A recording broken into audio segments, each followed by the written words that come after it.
नमस्कार विद्यार्थी मित्रांनो, आजच्या तासिकेमध्ये आपण पाहणार आहोत कोन कसे मोजायचे।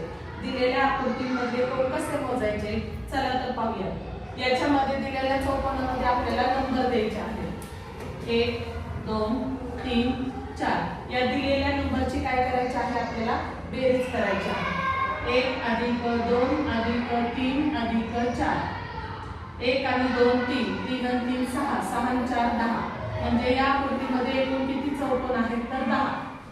खाली दिलेल्या आकृतीमध्ये जे कॉलम आहेत त्या कॉलमला पहिल्यांदा आपल्याला काय करायचं आहे, नंबर द्यायचे आहेत 1 2 3 4 5। आणि नंतर किती रो दिलेले आहेत 1 आणि 2।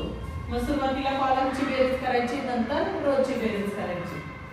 1 + 2 + 3 + 4 + 5 गुणिले रो किती आहेत 1 + 2। 1 आणि 2 3, 3 आणि 3 6, 6 आणि 4 10, 10 आणि 5 15। 15 गुणिले 1 आणि 2 किती 3। मग दोघांचा गुणाकार केला 15 × 45। उत्तर किती आलं 45। तर या आकृतीमध्ये एकूण किती चौकोन आहेत तर 45। धन्यवाद।